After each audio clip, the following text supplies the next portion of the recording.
Tinakpan nila ng kasinungalingan ang aking pagkababae. Sa sarili kong pamamahay, ginawa nila akong alipin ng isang pamilyang itinuring kong sariling dugo. Ibinigay ko ang lahat, ngunit kapalit ay lason sa aking katawan at ang bastardong anak ng aking asawa na ipinangalandakang isang kawawang ampon. Akala nila ay tuluyan na akong nadurog. Ngunit paano kung ang pinakamasunuring asawa ay matutong maghasik ng pinakamalamig na paghihiganti? Nandito na sa loob ng bahay ang anak natin, Rafael. Kailan mo ba balak palalayasin ang baog mong asawa? Ang tinig na yon, matalas at puno ng pagmamay-ari, ay nagmula sa dilim ng pasilyo, malapit sa pintuan ng kusina. Si Thea, na nakatayo sa tapat ng kalan, ay tila naging isang estatwa ng asin.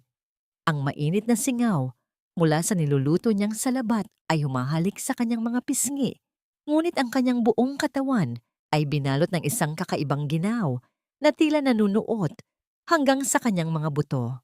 Maingat niyang hawak ang sandok, dahan-dahang hinahalo ang sadyang piniling mga luya na dinikdik niya ng may pag-asa.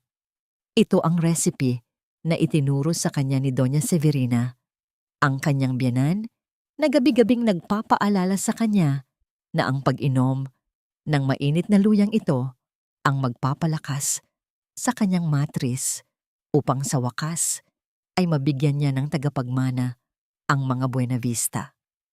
Ang bawat hiwa ng luya ay simbolo ng kanyang sakripisyo, ng kanyang mga dalangin, at ng kanyang pagtitiis sa loob ng 5 taon.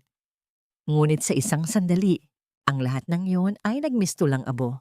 Naririnig niya ang mahinang pagngisi ni Rafael, ang asawang itinuring niyang mundo, ang lalaking ipinangako sa kanya ang langit noong sila ay ikinasal.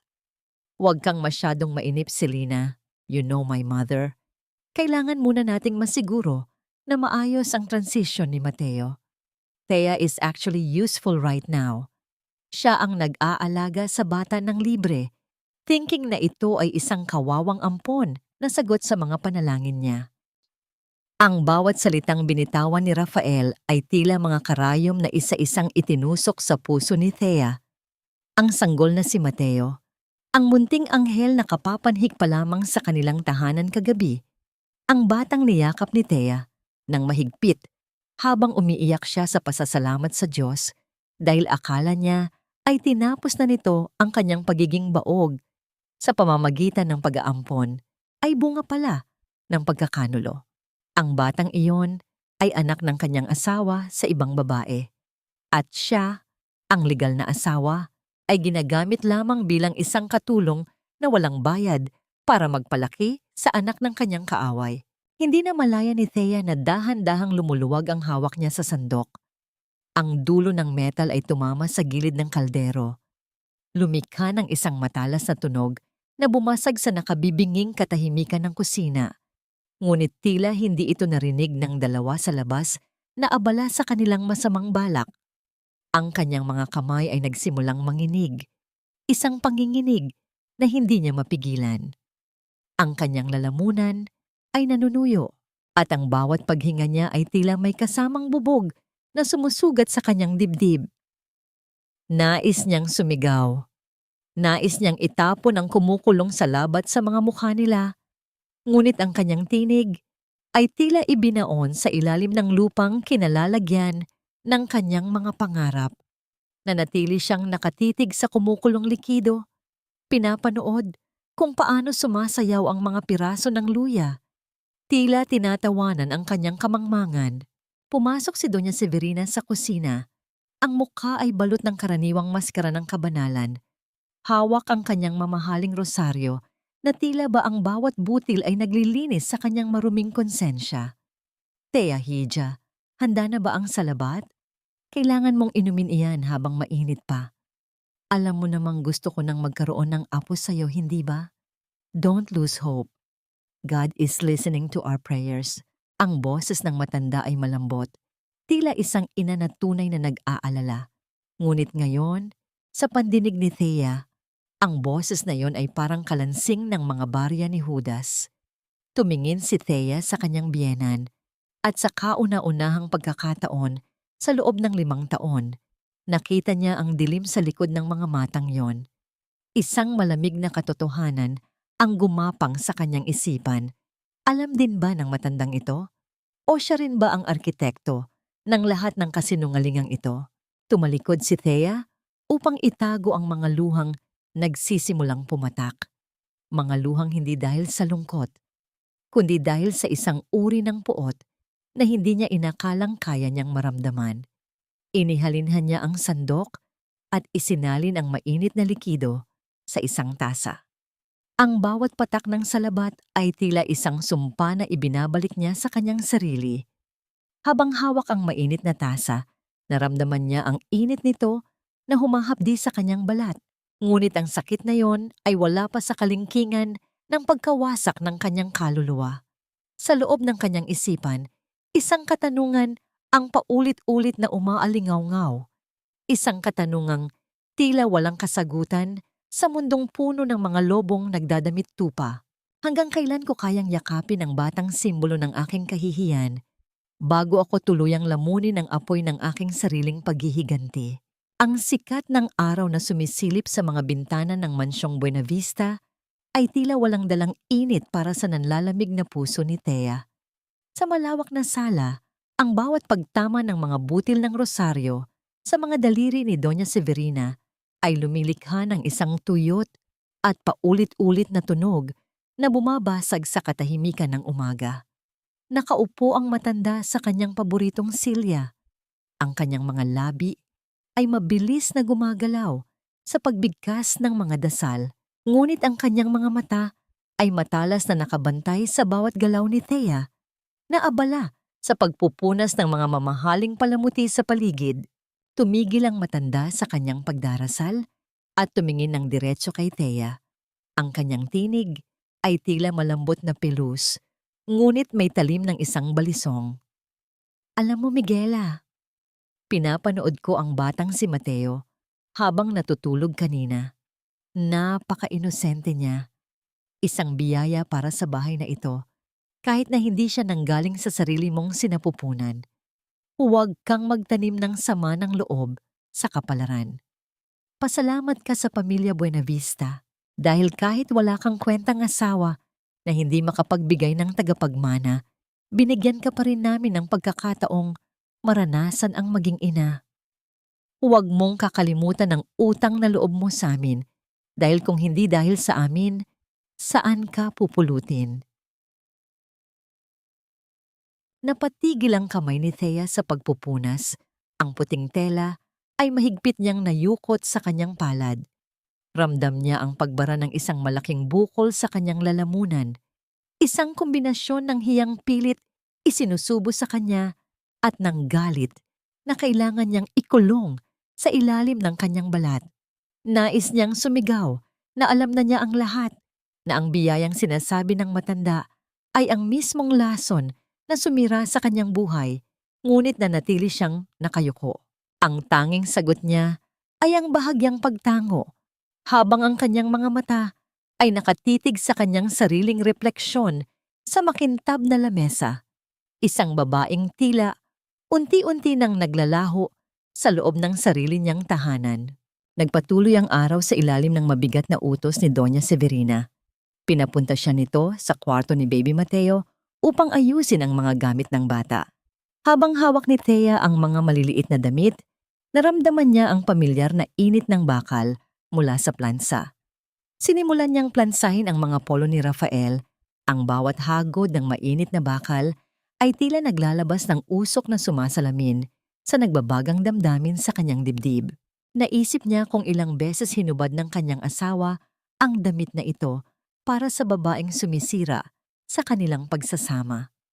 Ang kanyang mga daliri ay nanginginig sa bawat tupi, bawat tahi ng tela ay tila nagpapaalala sa kanya ng bawat kasinungalingang tinahi ni Rafael sa loob ng 5 taon. Biglang bumukas ang pinto at pumasok si Rafael. Kasunod ang isang babaeng may matatamis na ngiti, ngunit may mapanuring mga mata. Si Selena. Tia honey, gusto ko lang ipakilala sa iyo si Selena. Siya ang bago nating yaya na nirekomenda ng isang kakilala ko. Masyadong malaki ang bahay at alam kong nahihirapan ka na kay Mateo, kaya siya ang tutulong sa'yo, sabi ni Rafael nang walang bakas ng pag-aalinlangan. Inabot ni Selena ang kanyang kamay. Ang kanyang mga kuko ay maayos na nakakulay ng pula, tila isang babala. Nice to meet you, Mrs. Buenavista. Makakaasa kayo na aalagaan ko ng mabuti ang bata.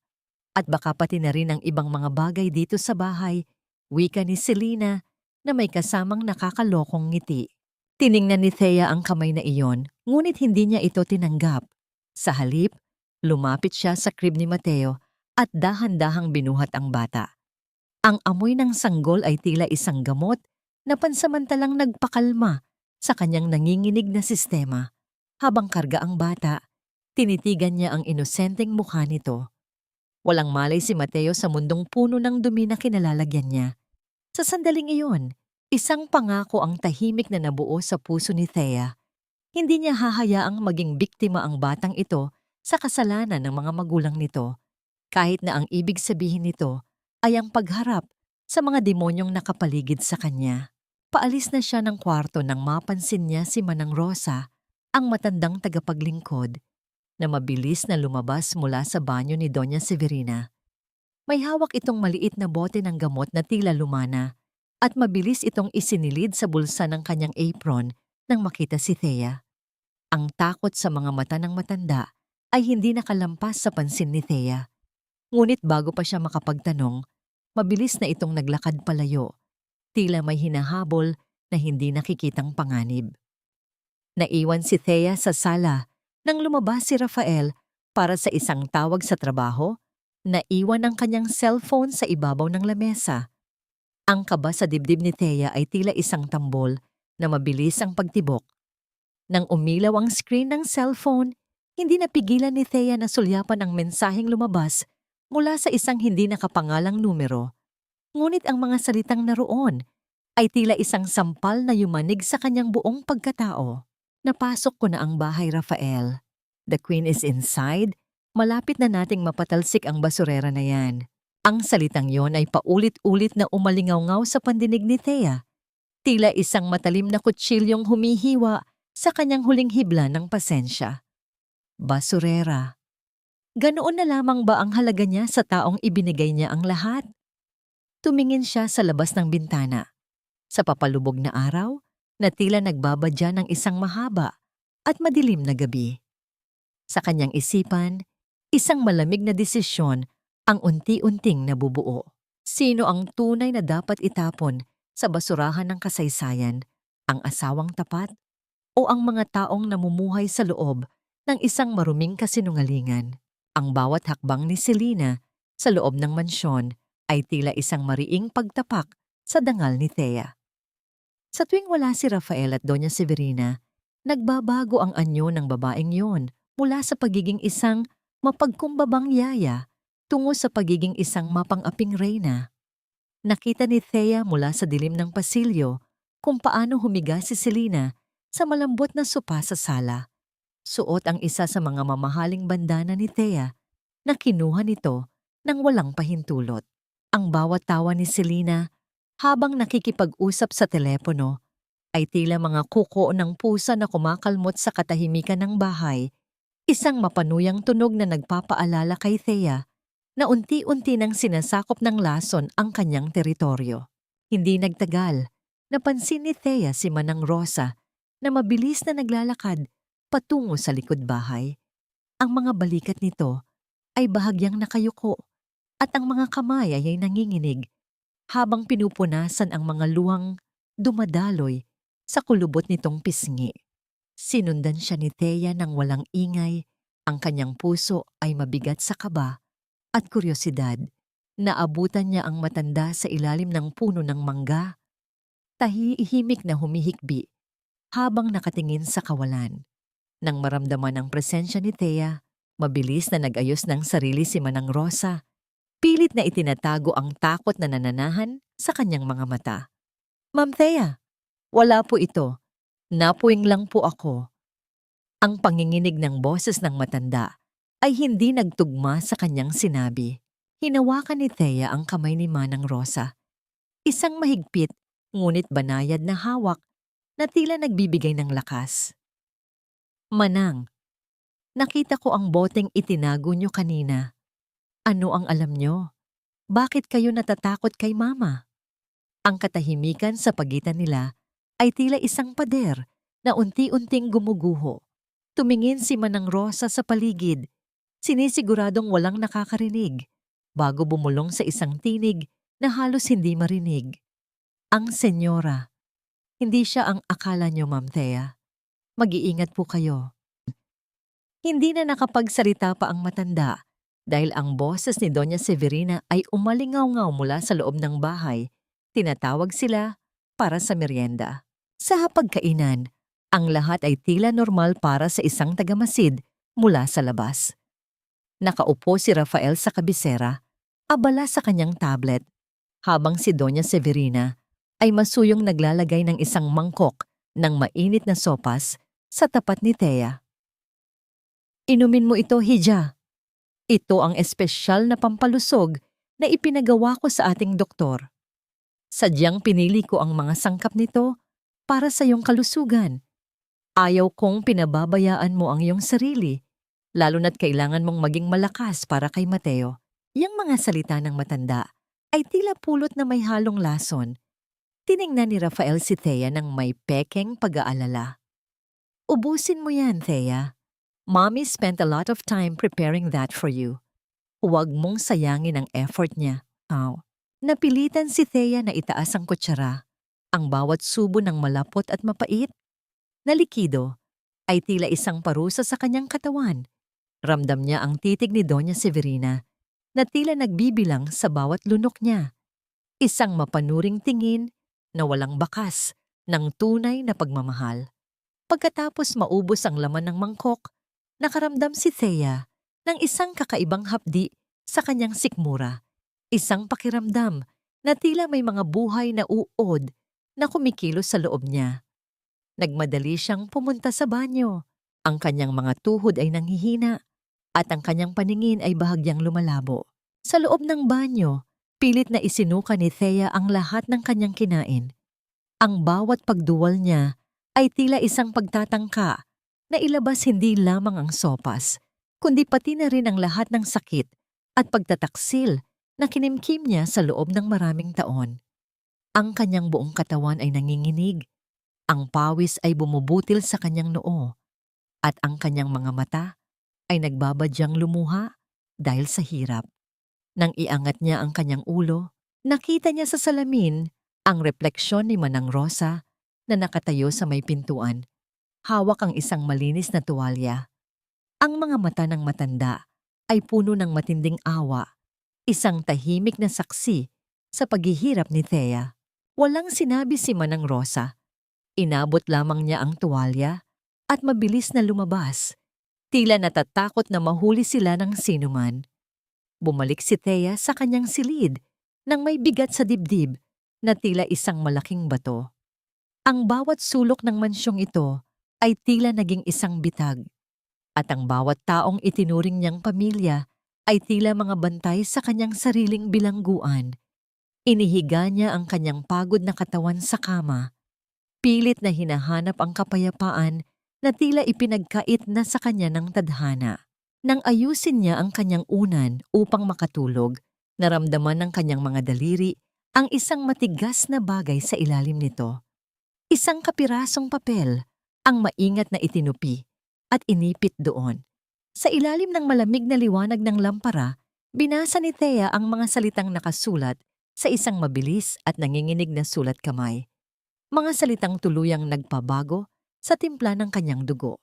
Huwag mo nang iinumin ang anuman na nanggagaling kay Senyora. Nilalason ka niya upang hindi ka na kailanman magkaroon ng sariling anak. Ang papel ay nalukot sa kamay ni Thea, habang ang isang nakakabinging katahimikan ay bumalot sa buong silid. Ang kanyang hininga ay tila tumigil at ang lamig ng katotohanan ay tila isang yelo na bumalot sa kanyang puso.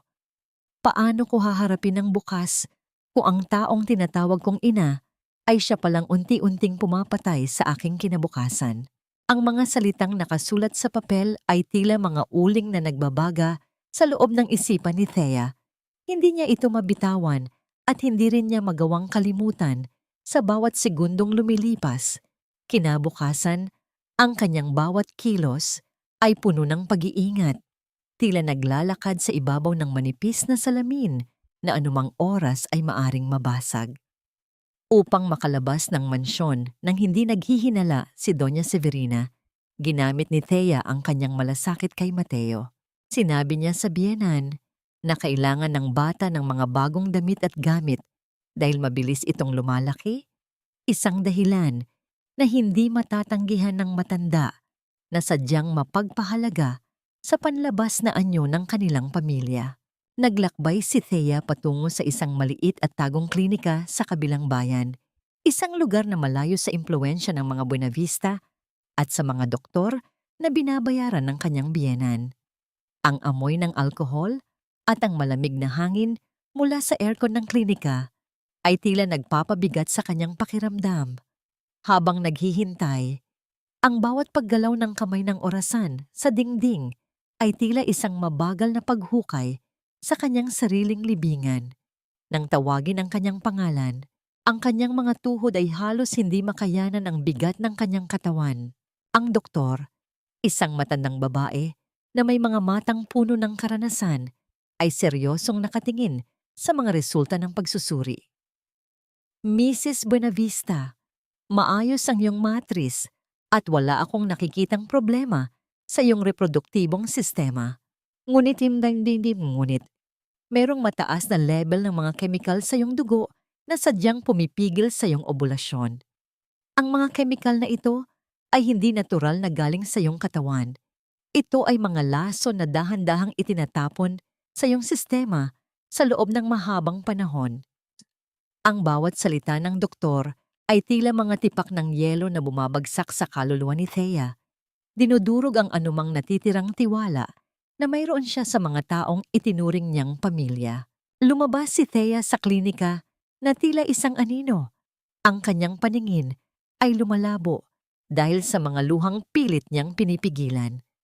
Ang ingay ng mga sasakyan sa kalsada at ang init ng sikat ng araw ay tila naging malayo at hindi totoo. Sa gitna ng paglalakad, naramdaman niya ang isang matinding panghihina. Ang kanyang mga binti ay sumuko at ang dilim ay unti-unting lumamon sa kanyang paningin. Ngunit bago pa man tumama ang kanyang katawan sa semento, isang pares ng matitipunong braso ang mabilis na sumalo sa kanya. Pinigilan ang kanyang pagbagsak. Thea, Thea, ikaw ba yan? Isang pamilyar na boses ang narinig niya. Isang boses na nagmula sa kanyang nakaraan na puno ng mga alaala ng simpleng kaligayahan. Nang dahan-dahan niyang imulat ang kanyang mga mata, nakita niya ang nag-aalalang mukha ni Gabriel Ilustre, ang kanyang kaibigan noong kolehiyo na ngayoy isa ng tanyag na abogado. Ang init ng kanyang mga kamay ay tila nagbigay ng kaunting buhay sa nanlalamig na katawan ni Thea. Dinala siya ni Gabriel sa isang tahimik na kapehan sa malapit. Ang amoy ng bagong giling na kape at ang malambot na tugtugin sa paligid ay tila nagbigay ng pansamantalang santuwaryo para kay Thea. Doon, sa harap ng isang taong alam niyang maaari niyang pagkatiwalaan, ibinuhos ni Thea ang lahat ng sakit. Ang kanyang mga hikbi ay tahimik, ngunit puno ng matinding hapdi. Bawat luha ay nagsasalaysay ng 5 taon ng pagtitiis at panlilinlang. Tahimik na nakinig si Gabriel. Ang kanyang mga mata ay puno ng pag-unawa at isang uri ng galit na pilit niyang itinatago para sa kaligtasan ni Thea. Inilagay ni Gabriel ang kanyang mainit na palad sa ibabaw ng mesa, malapit sa nanginginig na kamay ni Thea, ngunit hindi niya ito hinawakan ng tuluyan. Isang tahimik na suporta na nagpapadama ng kanyang presensya nang hindi lumalampas sa hangganan ng respeto. Hindi ka nag-iisa, Thea. Nandito ako. Hindi ko hahayaang saktan ka pa nila nang higit pa rito. Tutulungan kita. Ang boses ni Gabriel ay malalim at puno ng paninindigan. Isang pangako na tila naging unang hakbang ni Thea patungo sa kanyang paggaling. Ngunit ang takot, ay mabilis na bumalik ng maisip ni Thea ang mansyong kailangan niyang balikan. Pag-uwi niya sa bahay, sinalubong siya ni Doña Severina sa sala. Ang mukha ng matanda ay tila isang pader na walang emosyon, ngunit ang kanyang mga kamay ay may hawak na isang piraso ng papel, isang resibo mula sa ospital na hindi sinasadyang naiwan ni Thea sa loob ng kanyang bag. Ang lamig ng titig ng matanda ay tila isang hatol ng kamatayan. Saan ka ba talaga galing, Miguela? At bakit may resibo ka ng ultrasound mula sa isang klinika na hindi ko alam? Ang tinig ni Severina ay mababa, ngunit puno ng panganib. Tila isang ahas na handang tumuklaw sa anumang sandali. Napatigil ang tibok ng puso ni Thea. Ang kanyang hininga ay nabitin sa kanyang lalamunan habang nakatitig sa resibong hawak ng kanyang kaaway. Sa gitna ng takot, isang tanong ang naglaro sa kanyang isipan. Isang tanong na magtatakda ng kanyang kapalaran sa loob ng bahay na yon. Paano ko itatago ang apoy ng katotohanan sa harap ng taong sanay na sa pagsusunog ng buhay ng iba? Nanatiling nakapako ang paningin ni Thea sa puting papel na hawak ni Doña Severina. Ang bawat letra sa resibong yon ay tila mga saksi sa kanyang lihim na pagsuway. Ramdam niya ang mabilis na pagdaloy ng dugo sa kanyang mga palad na ngayoy nanlalamig sa takot. Ngunit sa kaibuturan ng kanyang isipan, isang boses ang nag-utos sa kanya na huwag magpatalo. Huminga siya ng malalim, hinahayaan ang bawat hibla ng kanyang emosyon na magtipon para sa isang huwad na pagtatanghal. Dahan-dahang nanginig ang kanyang mga labi at ang mga luhang kanina pa niya pinipigilan ay hinayaan niyang dumaloy ng kusa. Basang-basa ang kanyang mga pisngi sa tila isang daluyong ng kawalang pag-asa. Patawad po, Mama. Ang boses ni Thea ay halos pabulong, basag at puno ng kunwaring pait. Desperada na po ako. Kahit anong klinika na lang po ang pinupuntahan ko. Umaasa na baka sa pagkakataong ito, may ibang sasabihin ng doktor. Umasa lang po ako na baka himalang buntis na ako at sorpresahin ko kayo ni Rafael. I'm so sorry kung hindi ko sinabi sa inyo. Ayaw ko lang pong mabigo kayo muli. Tinitigan siya ni Doña Severina ng matagal. Ang matatalas na mata nito ay tila naglalakbay sa bawat guhit ng mukha ni Thea upang hanapin ang anumang bakas ng pagsisinungaling. Ang katahimikan sa sala ay naging kasing bigat ng isang dambuhala. Tanging ang marahang paghinga ni Thea ang naririnig sa gitna ng tensyon. Maya-maya pa, ang matigas na anyo ng matanda ay bahagyang lumambot. Napalitan ng isang mapanuyang ngiti na puno ng pangungutya. Desperadang baog. Bulong ni Severina habang padaskol na ibinabalik ang resibo sa ibabaw ng lamesa. Huwag ka nang mag-aksaya ng panahon sa mga mumurahing klinika, Miguela. Tanggapin mo na ang katotohanang hanggang dyan na lang ang silbi mo sa pamilyang ito. Sige na, pumasok ka na sa kwarto mo at ayusin mo ang sarili mo. Nang makatalikod si Thea, ang kanyang mga mata na kanina ay puno ng luha ay biglang naging malamig at matalim. Ang bawat hakbang niya paakyat sa hagdan ay puno ng determinasyon, hindi na bilang isang biktimang sugatan, kundi bilang isang mangangaso na nagsisimula ng maglatag ng kanyang bitag. Ang pait ng insulto ni Severina ay naging gatong sa apoy na ngayoy naglalagablab sa kanyang dibdib. Kinaumagahan, sinalubong siya ng isang panibagong pagsubok sa loob ng sarili niyang pamamahay. Habang nag-aayos siya ng mesa para sa almusal, pumasok si Selena na may malapad na ngiti. Suot ang isang pares ng makinang na hikaw, ang paboritong hikaw ni Thea na regalo pa ng kanyang mga magulang. Good morning, Mrs. Buenavista. Bagay ba? Pinahiram kasi ito sa akin ni Rafael kagabi. Sabi niya, mas lalong lumilitaw ang ganda ko rito kaysa kapag nakatago lang sa jewelry box mo. Pangaasar ni Selena habang hinahawi ang kanyang buhok upang mas lalong makita ang alahas. Hindi kumibo si Thea. Sa halip na sumabog sa galit, Isang banayad na ngiti ang kanyang ipinakita. Isang ngingiting tila walang bahid ng sakit, ngunit may kasamang lihim na panganib. Bagay sa'yo, Selena. Bagay na bagay ang mga hiram na bagay. Sa mga taong sanay lang sa paghiram ng buhay ng iba, mahinahong sagot ni Thea bago nagpatuloy sa kanyang ginagawa. Ang panandaliang pagkagulat sa mukha ni Selena ay nagbigay kay Thea ng isang maliit ngunit matamis na tagumpay. Kinagabihan, nang masigurong mahimbing na ang tulog ng lahat at tanging ang huni na lamang ng mga insekto sa labas ang naririnig, kinuha ni Thea ang isang lumang burner phone na palihim na ibinigay sa kanya ni Gabriel. Ang marahang pag-ilaw ng screen sa gitna ng dilim ay tila isang tanglaw ng pag-asa. Mabilis na nagtipa ng mensahe si Thea, ang kanyang mga daliri ay hindi na nanginginig sa takot, kundi sa pananabik sa hustisya. Simulan na natin, Gabriel. Kailangan ko ng lahat ng ebidensya sa pananalapi ng mga Buenavista. Hindi lang ang aking katawan ang kanilang ninakawan, kundi pati na rin ang aking dangal. Ang bawat segundo ng paghihintay sa sagot ay tila isang taon sa pakiramdam ni Thea, hanggang sa maramdaman niya ang marahang panginginig ng telepono sa kanyang palad. Hindi mensahe ang dumating, kundi isang tawag mula kay Gabriel sa gitna ng madaling araw. Sa boses ni Gabriel, naramdaman ni Thea ang isang matinding bigat. Isang katotohanang mas masakit pa sa anumang sampal na natanggap niya. Thea, makinig ka sa akin ng mabuti. Ang boses ni Gabriel ay malalim at puno ng pagpipigil. Sinimulan ko nang suriin ang mga pondo ng mga magulang mo na ipinagkatiwala mo sa kumpanya ni Rafael. Ang lahat ng perang iniwan nila para sa'yo, ubos na, Thea. Inilipat nila ito sa iba't ibang account at ang huling transaksyon ay nagpapakita na ang malaking bahagi ng pondo ay ginamit para sa pagbili ng isang luxury house sa labas ng lungsod. Isang bahay na nakapangalan sa isang Selena Ramos.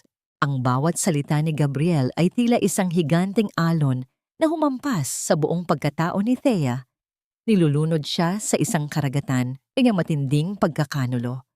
Ang huling alaala ng kanyang mga namayapang magulang, ang tanging bagay na dapat ay magbibigay sa kanya ng seguridad, ay ginamit upang itayo ang palasyo ng babaeng sumira sa kanyang buhay. Ang kanyang hininga ay naging mababaw, at ang bitak na naramdaman niya sa kanyang dibdib ay tila isang sumpa na hindi na matatapos. Hanggang saan ang kayang gawin ng isang tao para sa kapangyarihan bago nila tuluyang maubos pati na ang huling bakas ng alaala ng mga mahal ko sa buhay? Ang hapdi ng pagkakanulo ay tila kumukulong asero na ibinuhos sa nagdurugong sugat ni Thea. Sa loob ng banyo, binuksan niya ang shower ng sagad. Hinahayaan ang malakas na agos ng tubig na bumalot sa buong silid upang itago ang bawat higbing kumakawala sa kanyang dibdib.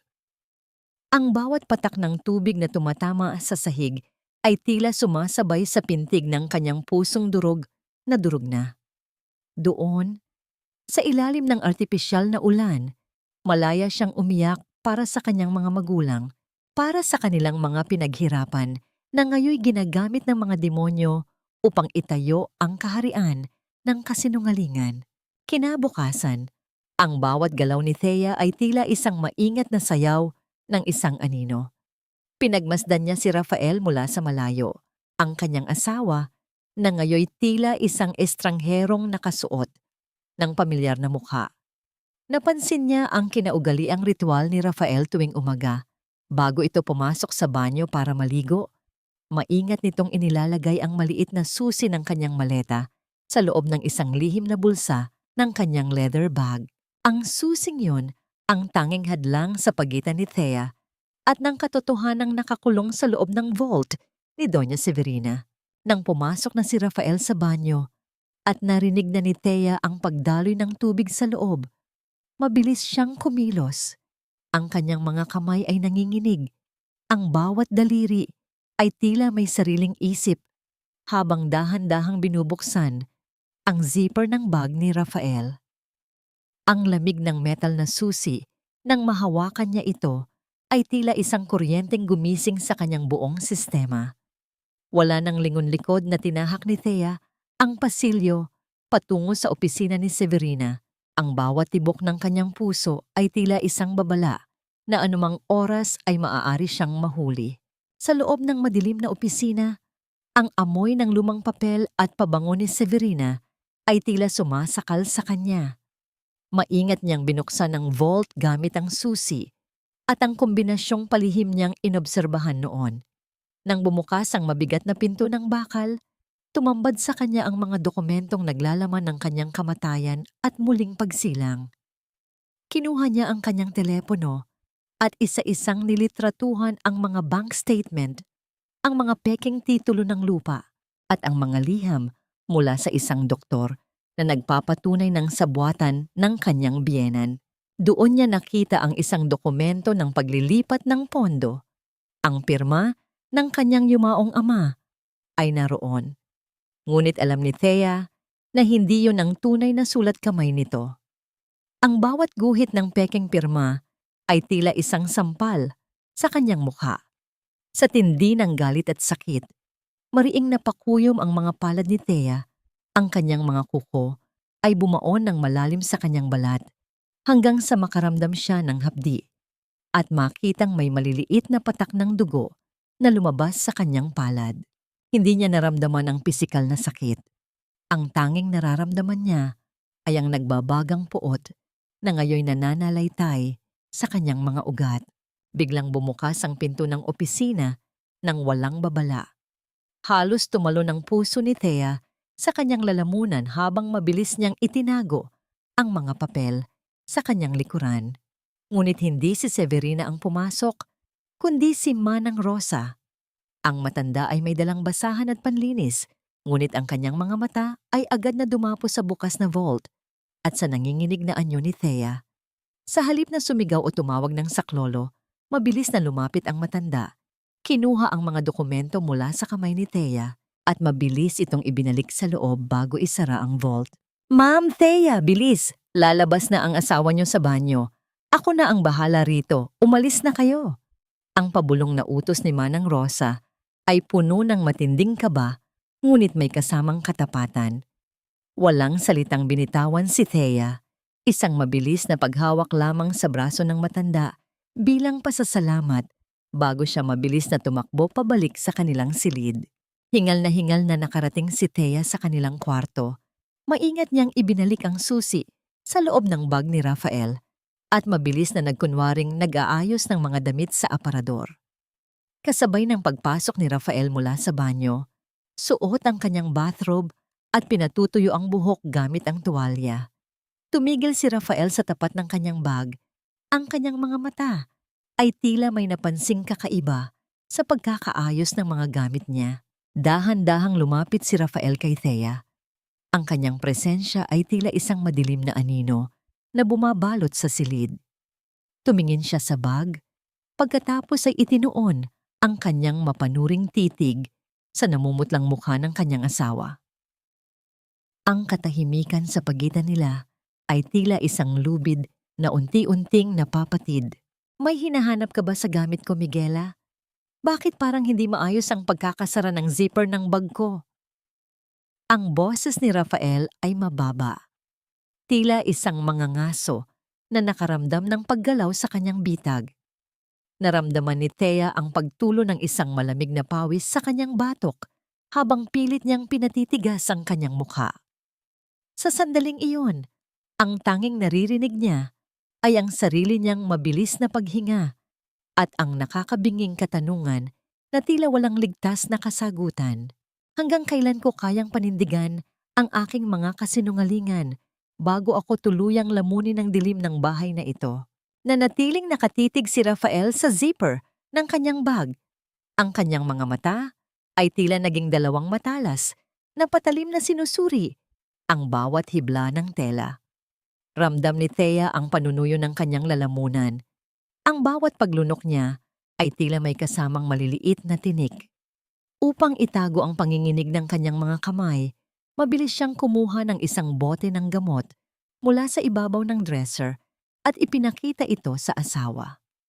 Naghahanap lang ako ng aspirin, Rafael. Masakit kasi ang ulo ko kanina pa at akala ko ay nakapagtago ka ng extras sa bag mo. Ang boses ni Thea ay mahinahon. Pilit na ibinabalik ang anyo ng isang masunuring asawa. Tinitigan siya ni Rafael ng matagal. Ang katahimikan sa pagitan nila ay tila isang lubid na unti-unting hinihigpitan sa leeg ni Thea. Maya-maya pa, ang matigas na anyo ni Rafael ay nagbago tungo sa isang nakakalokong tawa. "You're so dramatic, Miguela. Marami namang gamot sa kusina, bakit sa bag ko pa? But anyway, just make sure you're okay. Ayaw ni Mami na may sakit ang nag-aalaga kay Mateo." Pagkatapos sabihin niyon, binuhat ni Rafael ang kanyang bag at lumabas ng silid nang hindi man lang tinatanong kung ano ang nararamdaman ng kanyang asawa.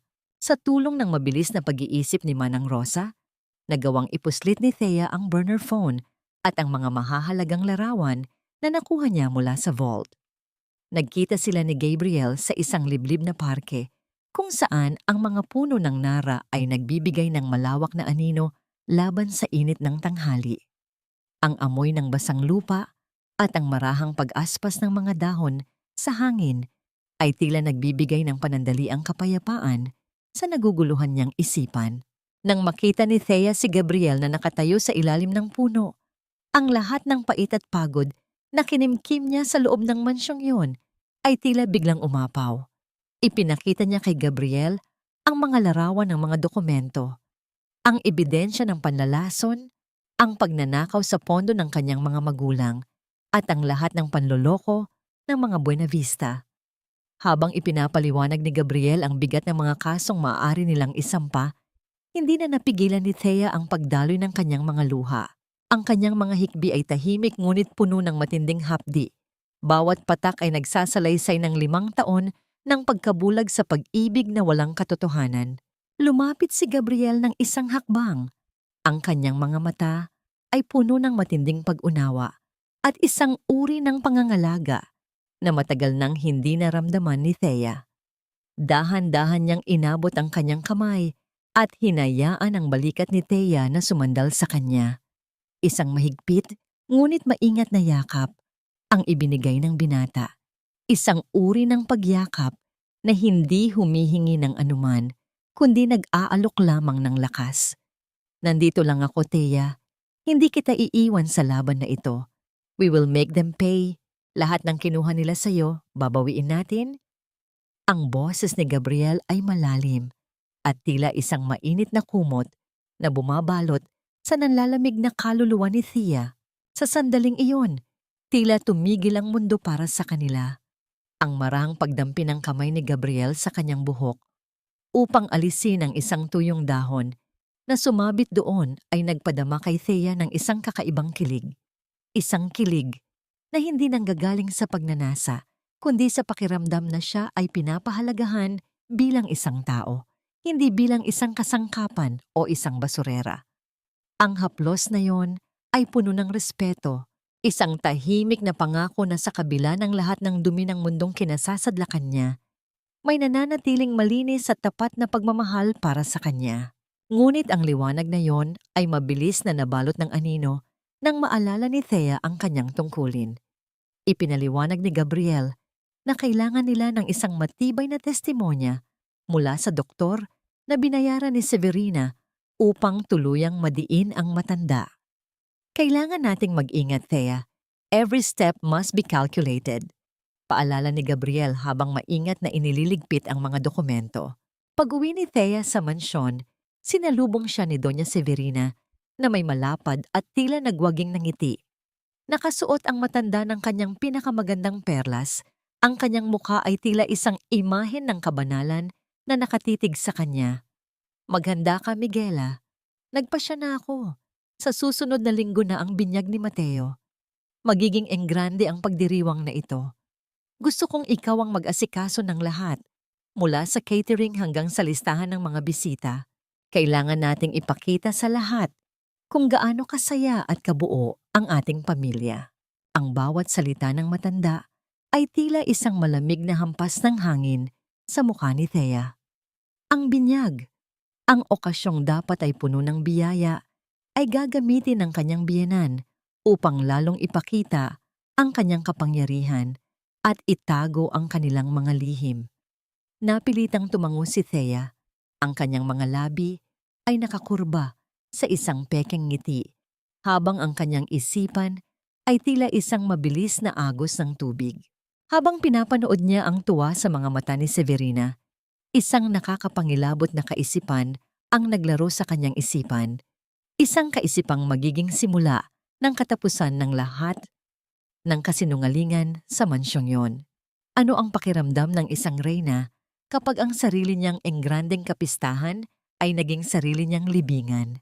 Nang bawat sulok ng mansyong Buenavista ay punong-puno ng mga bulaklak na puti at asul, ang bango ng mga mamahaling orkidya at ang amoy ng masasarap na putahe mula sa mga kusinero ay humahalo sa hangin. Hudyat ng nalalapit na engrandeng binyag ni Mateo.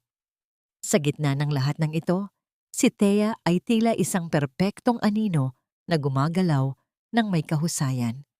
Siya ang nag-aayos ng mga upuan, nagpapatakbo sa mga katulong, at sumasagot sa bawat utos ni Doña Severina ng may banayad ng ngiti. Walang sino mang makakahula na sa likod ng mga matang iyon ay may nakatagong matalim na paghihiganti na dahan-dahang hinahasa ng bawat sandali ng panloloko. Habang ang lahat ay abala sa labas, nakatanggap si Thea ng isang maikling mensahe mula kay Gabriel. Nagtagumpay ang binata na harapin ng doktor na matagal nang binabayaran ni Severina. Sa pamamagitan ng matalinong pagbabanta ng pagkakulong at pagbawi ng lisensya, napilitan ng doktor na magtaksil sa kanyang amo. Isang lihim na pakikipagtagpo ang naganap sa pagitan ng doktor at ni Severina sa loob ng silid-aklatan. Hindi alam ng matanda na ang bawat salitang lumalabas sa kanyang bibig ay nakatala na sa isang maliit na kagamitang itinago sa ilalim ng lamesa. Nang matanggap ni Thea ang audio file mula kay Gabriel, pumasok siya sa kanyang silid at maingat na nilak ang pinto. Ang kanyang mga kamay ay bahagyang nanginginig habang inilalagay niya ang earphones sa kanyang mga tainga. Sa unang ilang segundo, ang naririnig lamang niya ay ang malalim na paghinga ni Doña Severina na sinundan ng isang tinig na kasing lamig ng kamatayan. Ang boses ng kanyang biyenan ay malinaw, walang halong pagsisisi habang kinakausap ang doktor tungkol sa mga dosis ng kemikal na dapat ibigay sa kanyang pagkain. Siguraduhin mo na wala siyang hinala, doktor. Gawin mo ang lahat upang hindi na siya kailanman magkaanak. Ang kayamanan ng mga Sarmiento ay dapat manatili sa ilalim ng aking kontrol, at ang baog na yon ay hindi dapat magkaroon ng tagapagmana na kukuha ng lahat mula sa atin. Ang mga salitang ito ay tila mga latigo na humahampas sa likod ni Thea. Bawat pangungusap ay nagpapatunay ng kadilimang nanahan sa pusong itinuring niyang ina.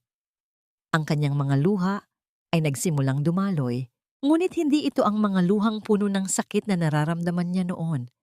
Ang mga ito ay mainit at puno ng puot, mga luhang mabilis na natuyo at napalitan ng isang mapait at malamig na tawa. Tumayo si Thea sa harap ng salamin. Ang kanyang mukha ay tila naging isang maskara ng katigasan. Wala na ang takot, wala na ang pag-aalinlangan. Inihanda niya ang isang USB drive at maingat na inilipat doon ang recording ng demonyo. Kasama ang lahat ng mga dokumentong nakuha niya noon. Ito na ang kanyang huling sandata. Alam niya ang pagkakaayos ng mga kagamitan para sa audiovisual presentation sa susunod na araw. At alam niya kung paano ito papalitan ng walang nakapapansin.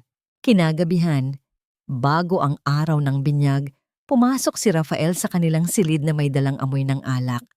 Ang kanyang mga hakbang ay hindi sigurado at ang kanyang mga mata ay mapupula. Lumapit siya kay Thea at hinawakan ang braso nito nang may higpit na tila nagbabanta. Bukas, Miguela, siguraduhin mong magiging maayos ang lahat.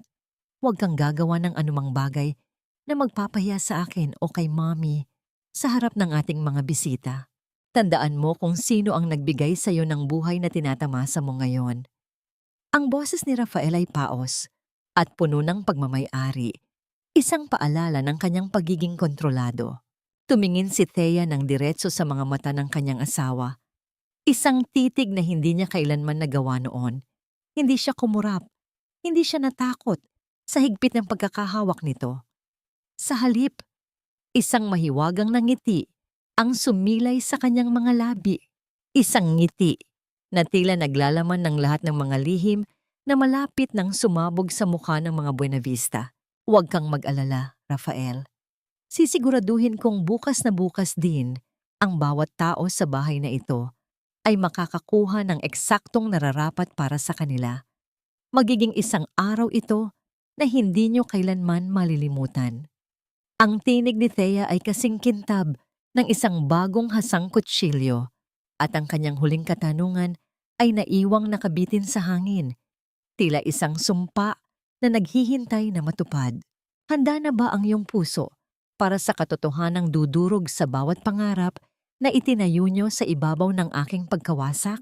Ang hardinin ng mansyong Buenavista ay naging isang dagat ng mga puting rosas at asul na telang sutla, isang tanawing tila hiram sa isang pangarap. Ang halimuyak ng mga bulaklak ay humahalo sa amoy ng mga mamahaling alak at masasarap na putahing inihanda para sa mga tanyag na panauhin, mga politiko, negosyante, at mga pamilyang may matatayog na pangalan sa lipunan. Ang tawanan ng mga bisita at ang malambot na musika mula sa isang pangkat ng mga biolinista ay lumilikha ng isang kapaligirang puno ng karangyaan. Ngunit para kay Thea, ang bawat himig ay tila isang malungkot na paalala ng huwad na kabanalang bumabalot sa tahanang ito. Nasa gitna ng kumpol ng mga tao si Doña Severina, suot ang kanyang pinakamahal na terno at ang mga perlas na tila mga butil ng luha sa kanyang leeg. Hawak niya ang sanggol na si Mateo ng may matinding pag-iingat. Ipinapakita sa lahat ang bata bilang simbolo ng kanyang kabutihang loob. Sa bawat papuring natatanggap niya mula sa mga bisita, ang kanyang ngamnang ngiti ay mas lalong lumalapad. Tila isang maskara na sadyang idinikit upang itago ang bulok na katotohanan sa likod nito. Sa kanyang tabi, naroon si Selena na bagamat nakasuot ng uniforme ng isang yaya, ay may suot na kwintas na tila kumikinang sa ilalim ng sikat ng araw. Isang kwintas na alam ni Thea na binili gamit ang perang ninakaw mula sa pondo ng kanyang mga magulang. Nakatayo si Thea sa isang madilim na sulok ng hardin. Pinapanood ang lahat ng may malamig na mata. Nakasuot siya ng isang simpleng asul na damit. Walang alahas, walang palamuti. Ngunit ang kanyang tindig ay may dignidad na hindi kayang tapatan ng mga perlas ni Severina. Siya ang utak sa likod ng kaayusang ito. Siya ang nagsiguro na ang bawat detalye ay perpekto para sa okasyong ito. Dahil alam niya na ito ang magiging huling pagkakataon na tatayo siya sa mansyong ito bilang isang biktima. Sa gitna ng karamihan, isang pamilyar na figura ang lumitaw. Nakasuot ng isang formal na barong Tagalog, lumakad si Gabriel Ilustre patungo sa kinaroroonan ni Thea. Bilang isang tanyag na abogado, hindi naging mahirap para sa kanya ang makakuha ng imbitasyon sa pagtitipong ito. Nang magtagpo ang kanilang mga mata, tila tumigil ang ingay ng paligid. Ang titig ni Gabriel ay puno ng matinding suporta at isang uri ng paghanga na nagbigay kay Thea ng lakas na kailangan niya upang hindi manghina. You look beautiful, Thea. At ang tapang mo ay mas lalong nakakasilaw kaysa sa anumang alahas sa hardin na ito. Mahinahong bulong ni Gabriel nang makalapit siya. Isang bahagyang tango lamang ang isinagot ni Thea. Ngunit ang munting kislap sa kanyang mga mata ay nagsilbing pasasalamat. Ang saglit na pagdampi ng kanilang mga paningin ay tila isang tahimik na pangako na anuman ang mangyari sa susunod na mga minuto, may isang taong mananatili sa kanyang tabi hanggang sa huli. Ito ang kanyang golden moment, Isang sandali ng tunay na koneksyon sa gitna ng isang mundong puno ng pagkukunwari. Tumayo si Rafael sa gitna ng entablado, hawak ang isang baso ng champagne. Ang kanyang muka ay puno ng kayabangan habang tinitingnan ang mga bisita. Magandang hapon sa inyong lahat. Maraming salamat sa pagdalo sa espesyal na araw na ito para sa aming pamilya at para kay Mateo. Upang ipakita ang aming pasasalamat at ang kwento kung paano naging bahagi ng aming buhay ang batang ito, may inihanda kaming isang maikling video presentation. I hope you all enjoy it. Ang mga ilaw sa paligid ng hardin ay dahan-dahang namatay, hinahayaan ang kadiliman na bumalot sa lahat, maliban sa malaking projector screen sa gitna. Ang katahimikan ay naging kasing bigat ng isang paparating na bagyo. Ramdam ni Thea ang mabilis na pagtibok ng kanyang puso sa loob ng kanyang dibdib, tila isang ibong nagpupumiglas na makalaya. Tumingin siya kay Severina at Rafael. Sa huling pagkakataon, ang kanilang mga muka ay puno ng pananabik sa inaasahang papuri. Nang magsimulang mag-ilaw ang screen, hindi ang mga larawan ni Mateo ang lumabas. Ang unang tunog na umalingaw-ngaw mula sa mga higanteng speaker ay hindi isang masayang musika, kundi ang isang nakakakilabot at pamilyar na tinig na nagpatigil sa paghinga ng lahat ng naroroon. Ang boses ni Doña Severina, na puno ng matinding puot at panlilinlang, ay tila isang multo na bumangon mula sa hukay. Gawin mo ang kailangan mong gawin, doktor. Huwag mo siyang hayaang magkaanak. Ang unang pangungusap na yon ay tila isang kidlat na tumama sa gitna ng karamihan. Ang mga baso ng champagne ay tila naniga sa mga kamay ng mga bisita at ang mga mukha ni Severina at Rafael ay biglang nawalan ng kulay, tila mga bangkay na nakatayo sa gitna ng kanilang sariling piging. Hanggang saan ang kayang itago ng kadiliman kapag ang mismong liwanag na iyong itinayo ang siyang lulunod sa iyong mga lihim? Ang nakakabinging katahimikan sa buong hardin ay tila isang hatol ng tadhana na dahan-dahang bumabalot sa bawat panauhin. Ang tinig ni Doña Severina na nanggagaling sa mga higanting speaker ay malinaw at puno ng lamig. Bawat salita ay tila isang lason na muling kumakalat sa hangin. Akin ang kayamanan niya at sisiguraduhin kong mananatili siyang baog habang buhay. Ang pag-amin na iyon ay sinundan ng mga dokumentong isa-isang lumitaw sa malaking screen. Ang tunay na birth certificate ni Mateo na nagpapakitang si Rafael at Selena ang mga magulang at ang mga bank transfer na nagpapatunay ng pagnanakaw sa pondo ni Thea. Ang mga bulong ng mga bisita ay tila isang malakas na agos ng tubig na hindi na mapigilan. Nakita ni Thea kung paano unti-unting nawala ang kulay sa mukha ni Severina. Ang matanda ay tila isang estatwang gawa sa papel na malapit ng matunaw sa ilalim ng ulan ng kahihiyan. Ang kanyang mamahaling rosaryo ay marahang nalaglag mula sa kanyang nanginginig na mga daliri. Ang bawat butil ng perlas ay humalik sa damuhan nang walang anumang ingay, ngunit may dalang bigat ng isang nawasak na dangal. Sinubukan ni Rafael na tumakbo patungo sa control booth upang patayin ang kagamitan, ngunit ang bawat pintuan ay maingat na naikandado ni Gabriel ng maaga. Dahan-dahang naglakad si Thea patungo sa gitna ng entablado. Ang bawat hakbang niya ay may dalang bigat ng 5 taon ng pagtitiis. Nang hawakan niya ang mikropono, ang kanyang mga kamay ay hindi nanginginig. Ang tanging naroroon ay ang isang malamig at matalim na paninindigan. Tumingin siya sa kanyang biyenan at sa kanyang asawa, ang mga taong minsang itinuring niyang langit, ngunit naging impyerno pala ng kanyang buhay. Ang akala niyo siguro ay habang buhay akong mananatiling bulag at pipi. Ang boses ni Thea ay malalim. Bawat salita ay may dalang hapdi na tumatagos sa puso ng mga nakikinig. Hindi niyo ako binigyan ng pamilya. Kinuha niyo ang lahat sa akin. Ang aking dangal, ang aking kinabukasan, at ang kakayahan kong maging isang ina. Pinatay niyo ang bahagi ng aking pagkatao sa ngalan ng inyong kasakiman. Ngayon, Sa harap ng lahat ng mga taong pinaglilingkuran nyo ng inyong mga pekeng ngamong ngiti, ibinabalik ko sa inyo ang bawat lason na ibinigay nyo sa akin. Ang katahimikan ay muling bumalik, ngunit sa pagkakataong ito ay puno ng paghatol. Nakita ni Thea ang pari na nagsagawa ng seremonya ng binyag na dahan-dahang tumayo at lumakad palayo ng walang kibo, isang malinaw na pagtanggi sa kabanalang ipinagmamalaki ni Severina. Ang mga tanyag na panauhin na kanina ay nagbibigay ng papuri, ay ngayoy nakatingin ng may matinding pandidiri sa mag-inang Buenavista.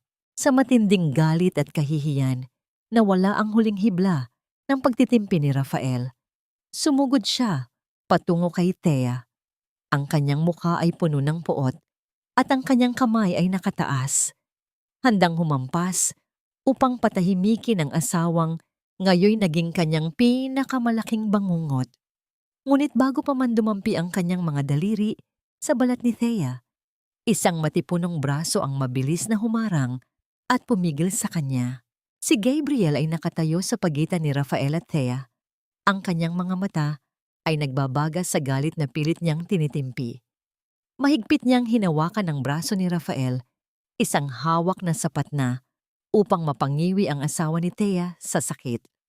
Subukan mong dumampi kahit isang daliri mo sa kanya, Rafael, at sisiguraduhin kong sa madilim na rehas ka matutulog ngayong gabi. Ang boses ni Gabriel ay mababa, ngunit puno ng babala na tila isang kulog sa gitna ng katahimikan. Napilitang umatras si Rafael. Ang kanyang katawan ay nanginginig sa pagitan ng galit at takot. Tumingin si Thea sa paligid. Sa mansyong tila unti-unti nang gumuguho sa kanyang paningin. Sa kabila ng lahat ng sakit, naramdaman niya ang isang kakaibang ginhawa, isang uri ng paghinga na ngayon lamang niya naranasan sa loob ng maraming taon. Ngunit ang tagumpay na ito ay may kasamang malaking katanungan na tila isang sugat na hindi pa ganap na naghihilom. Nakamit ko na ang hustisyang matagal kong hinangad, ngunit paano ko bubuuin ang isang pusong sadyang pinagkaitan na ng pagkakataong magmahal muli? Ang matinis na tunog ng mga sirena ng pulisya na papalapit sa mansyong Buenavista ay tila isang malakas na hudyat ng katapusan ng isang madilim na kabanata. Ang mga asul at pulang ilaw na umiikot sa itaas ng mga sasakyan ay tumatama sa mga puting dingding ng bahay, nilalamon ang dating imahe ng karangyaan at pinapalitan ito ng anyo ng isang malaking krimen. Sa gitna ng kaguluhan, pumasok ang mga awtoridad sa hardin. Tangan ang mga arrest warrant na maingat na inihanda ni Gabriel. Ang mga mukha ng mga bisita ay puno ng pagkabigla habang pinapanood nila ang pagguho ng isa sa pinakamakapangyarihang pamilya sa kanilang bayan. Naramdaman ni Doña Severina ang lamig ng bakal ng ikabit ng mga pulis ang posas sa kanyang mga nanginginig na pulso. Ang kanyang mukha, na kanina lamang ay puno ng kabanalan, ay ngayoy balot ng matinding takot at galit. Miguela, manugang kita. Utang na loob mo sa akin ang buhay mo at ang posisyong tinatamasa mo. Isinigaw ng matanda habang pilit na nagpupumiglas. Tumingin si Thea sa kanya ng diretso. Ang kanyang mga mata ay walang bakas ng awa, tanging ang isang malalim na kapayapaan na nanggagaling sa katotohanan. Wala na akong utang sa inyo, senyora. Bayad na ako sa bawat dugo at luhang ninakaw niyo sa akin sa loob ng 5 taon. Ang boses ni Thea ay kalmado, tila isang mahinahong hangin pagkatapos ng isang malakas na bagyo. Sa kabilang panig, ang aligagang si Rafael ay sinubukan pang ilaglag ang kanyang sariling ina at si Selena upang iligtas ang kanyang balat. Si Mommy ang may kasalanan ng lahat. Siya ang nagplano ng lahat ng ito. I was just following her orders. Ang panginginig ng boses ni Rafael ay nagpakita ng tunay na kulay ng kanyang kaduwagan. Tiningnan siya ni Thea nang may halong pandidiri. Ang lalaking minsang itinuring niyang bayani ay isa lamang palang maliit na anino na walang sariling paninindigan. Sa gitna ng tensyon, napansin ni Thea si Selena na mabilis na tumatakas patungo sa likod ng mansyon. Bitbit ang isang bag na puno ng mga ninakaw na alahas, iniwan ang sanggol na si Mateo na umiyak sa gitna ng mga nagkakagulong bisita. Lalapitan sana ni Thea ang bata nang marinig ang mithi nito, ngunit tila may isang malaking pader na humarang sa kanyang damdamin. Ang pag-iyak ni Mateo ay tila isang matalim na paalala ng lahat ng pagkakanulo at sakit na dinanas ni Thea. Si Mateo ay bunga ng isang kasalanang sumira sa kanyang buhay. Huminto si Thea. Ang kanyang puso ay naglalaban sa pagitan ng likas na pagkalinga at ng pait ng nakaraan. Nakita niya si Manang Rosa na mabilis na lumapit at binuhat ang bata. Pinatatahan ito habang ang matanda ay umiiyak din dahil sa awa at takot. Hindi na lumingon pa si Thea. Hinayaan niyang gabayan siya ni Gabriel palabas ng mansyong naging kanyang bilangguan. Bago tuluyang lumabas sa malaking pinto, huminto si Thea at lumingon sa huling pagkakataon. Tinitigan niya ang bawat sulok ng marangyang bahay na unti-unti nang nilalamon ng dilim ng katotohanan. Huminga siya ng malalim, isang malalim at mahabang buntong hininga na tila naglalabas ng lahat ng dumi ng nakaraan mula sa kanyang baga. Ito ang kanyang unang tunay na paghinga bilang isang malayang babae. Sa tabi niya, naramdaman niya ang marahang paghawak ni Gabriel sa kanyang likuran, isang tahimik na suporta na nagpaparamdam na hindi na siya mag-iisa sa landas na tatahakin niya.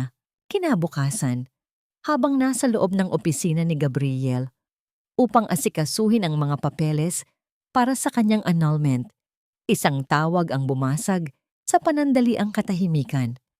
Ang tinig ni Manang Rosa sa kabilang linya pa ay puno ng gulat at pighati. "Ma'am Thea, wala na pong mag-aalaga kay Baby Mateo. Nakakulong po ang senyora at si Rafael at balita ko po ay tuluyan ng tumakas si Selena palabas ng bansa. Ngayon po ay narito ang mga taga-DSWD, kukunin na raw po nila ang bata dahil wala nang tumatayong legal na magulang."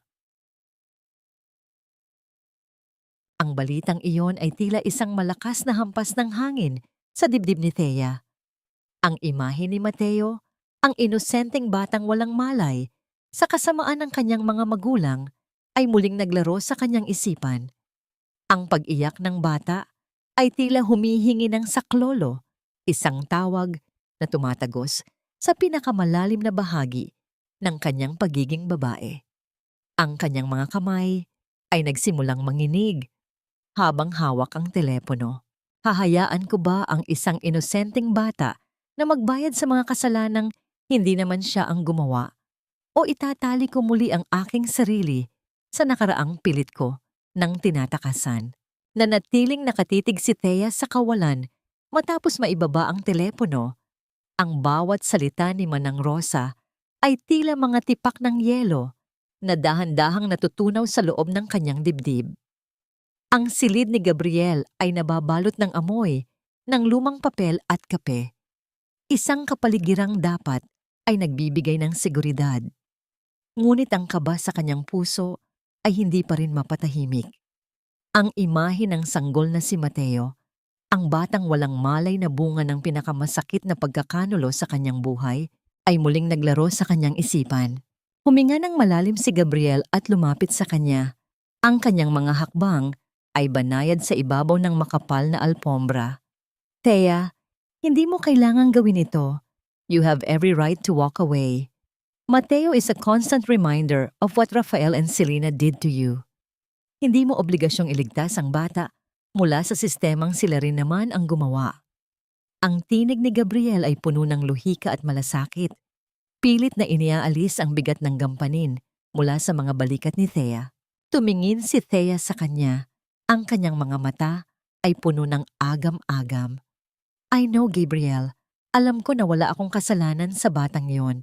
Pero tuwing naiisip ko na wala siyang ibang matatawag na ina, na siya ay mag-iisa sa isang malamig na institusyon, tila may kung anong humihila sa aking puson. My womb may be empty, but my heart feels a strange kind of pull towards him." Isang mahabang buntong hininga ang kumawala sa kanyang mga labi. Isang tunog ng pagkapagod at paghahanap ng kasagutan.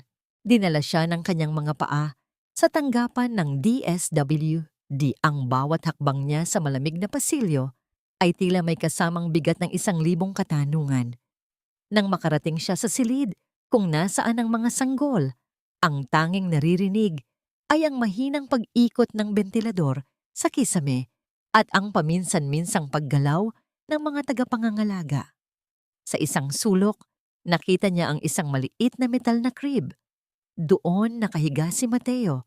Ang kanyang maliliit na kamay ay nagpupumiglas sa hangin at ang kanyang mga mata ay mapupula dahil sa matagal na pag-iyak. Nilalapitan ni Thea ang crib ng may nanginginig na mga binti. Nang maramdaman ng bata ang presensya ng isang tao, tumigil ito sa pag-ungol at tumitig sa kanya. Sa sandaling iyon, ang nakaraan ay tila naglaho.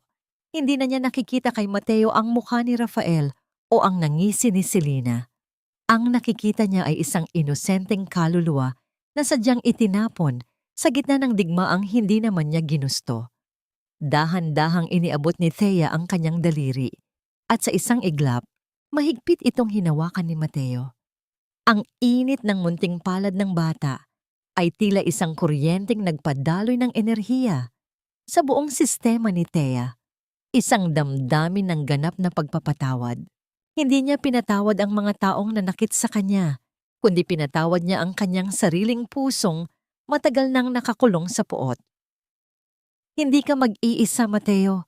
Hindi ko hahayaang maging biktima ka ng mundong ito. Pabulong na pangako ni Thea, habang ang mga luha ng kagalakan at kapayapaan ay nagsisimulang dumaloy ng kusa. Humarap siya sa social worker na nakatayo sa likuran niya. Ang kanyang tinig ay puno na ng paninindigan. I am the legal wife of his father. I want to apply as his temporary guardian. I am taking him home. Paglabas nila ng gusali, sinalubong sila ni Gabriel. Ang gulat sa mga mata ng abogado ay mabilis na napalitan ng isang malalim na paghanga habang pinagmamasdan ng paraan ng pagbuhat ni Thea sa bata. Isang tahimik na sandali ang namagitan sa kanila. Isang golden moment kung saan ang liwanag ng papalubog na araw ay tumama sa kanilang tatlo, tila isang basbas mula sa langit. Ang marahang pagdampi ng hangin sa kanilang mga balat ay nagdala ng amoy ng bagong simula. Inakay ni Gabriel si Thea patungo sa sasakyan. Maingat na inilagay ang kanyang kamay sa likuran nito upang gabayan sila. Ngunit sa likod ng magandang tanawing ito, isang tanong ang nananatiling nakabitin sa isipan ni Gabriel. Isang katanungang tila nagbabanta sa katahimikang kasalukuyan nilang tinatamasa. Paano ko ipapaliwanag kay Thea na ang batang ito ang magiging mitya ng muling pagkikita namin ng taong pinakakinatatakutan ko sa aking nakaraan? Ang kapayapaan sa loob ng maliit na apartment ni Thea ay tila isang marupok na kristal na anumang oras ay maaaring mabasag. Sa gitna ng bango ng gatas at pulbos, ang mahinang paghinga ni Mateo habang natutulog ay nagbibigay ng isang uri ng katahimikang matagal nang ipinagkait sa kanya. Ngunit ang katahimikang iyon ay biglang naputol nang maramdaman niya ang marahas na paggalaw ng hawakan ng kanyang pinto. Hindi ito ang mahinahong pagkatok ng isang kaibigan. Ito ay ang desperadong pagpilit ng isang taong nagnanais na sumira sa kanyang bagong simula. Nang buksan ni Thea ang pinto, tumambad sa kanya si Selena. Wala na ang makinang na alahas at ang mapanuyang ngingiti nito. Ang buhok nito ay magulo, ang kanyang mga damit ay gusot, at ang kanyang mga mata ay tila nagnininga sa isang uri ng kabaliwan na nanggagaling sa kawalan ng pag-asa. May hawak itong basag na bote ng alak. Ang matatalas na dulo nito ay kumikinang sa ilalim ng ilaw ng pasilyo, tila isang babala ng paparating na gulo. Akin ang anak ko, Thea. Ibinigay ko ang lahat para maging Buena Vista at hindi mo pwedeng kunin pati ang huling alas ko. Ang sigaw ni Selena ay puno ng pait. Ang kanyang boses ay nanginginig sa galit at takot. Mabilis na humarang si Thea sa pintuan ng silid kung nasaan si Mateo. Ang kanyang buong katawan ay nanigas, ngunit ang takot na dating lumalamon sa kanya ay napalitan na ng isang matibay na paninindigan. Hindi mo mahal ang batang ito, Selena. Gagamitin mo lang siya bilang paraan para makakuha ng pera mula sa mga Buena Vista. Hindi ko hahayaang mahawakan mo kahit ang dulo ng kanyang kumot. Ang boses ni Thea ay mababa, ngunit puno ng awtoridad. Ang bawat salita ay tila isang pader na hindi matitibag. Sa sandaling iyon, ang kanyang pagiging babae ay nagbago tungo sa pagiging isang leon na handang pumatay para sa kanyang anak. Sinubukang sumugod ni Selena. Ang kanyang mga kilos ay walang kaayusan at puno ng desperasyon. Sa gitna ng kanilang pagbubuno, naramdaman ni Thea ang matalim na dulo ng bote na bahagyang humagip sa kanyang braso, nag-iiwan ng isang mahapdi na sugat. Ngunit hindi siya natinag. Ang kanyang tanging iniisip ay ang kaligtasan ni Mateo. Hanggang sa isang malakas na paghawak sa balikat ni Selena ang nagpahinto sa lahat. Si Gabriel, na tila laging naroon sa bawat sandali ng panganib, ay mabilis na dumating at inagaw ang basag na bote bago pa man ito muling makasugat. "Tumigil ka na, Selena. Tapos na ang laro niyo ni Rafael." Ang boses ni Gabriel ay tila isang kulog na nagpatahimik sa buong apartment. Gamit ang kanyang lakas, dinala niya si Selena palabas, habang mabilis namang tumawag ng mga awtoridad ang ilang mga kapitbahay na nakarinig sa kaguluhan. Habang isinasakay si Selena sa sasakyan ng pulis, tinitigan siya ni Thea ng may malalim na awa. Awa para sa isang babaeng nabulag ng kasakiman hanggang sa mawalan na ito ng kaluluwa.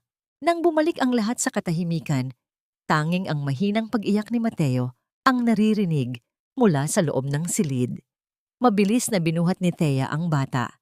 Niyayakap ito ng mahigpit habang ang kanyang sariling braso ay dahan-dahang dinadaluyan ng maliliit na patak ng dugo mula sa sugat. Nakita ito ni Gabriel at agad siyang lumapit. Ang kanyang mga mata ay puno ng matinding pag-aalala at isang uri ng pangangalagang tumatagos sa puso ni Thea. Kinuha ni Gabriel ang isang malinis na tela at maingat na inalalayan si Thea na maupo sa sopa. Ang bawat galaw ni Gabriel ay banayad. Tila ba natatakot siyang saktan palalo ang babaeng hinahangaan niya. Habang nililinisan niya ang sugat ni Thea, ang kanilang mga balat ay bahagyang nagkadikit, nagpapadala ng isang mainit na pakiramdam na tila nagpapagaling hindi lamang sa sugat sa braso, kundi pati na rin sa mga sugat sa kanyang kaluluwa. Tumingin si Gabriel sa kanyang mga mata. Ang distansya sa pagitan nila ay tila naglaho sa loob ng isang sandali. "Ang tapang mo, Thea. Sobrang tapang mo," bulong ni Gabriel. Ang kanyang boses ay kasing lambot ng dapit hapon. Isang pahayag na nagdulot ng isang matamis na kilig sa puso ni Thea. Sa gitna ng mapayapang sandaling iyon, ang telepono ni Gabriel na nasa ibabaw ng lamesa ay umilaw. Isang mensahe mula sa isang hindi kilalang numero ang lumitaw. Isang mensaheng nagmula kay Rafael mula sa loob ng bilangguan.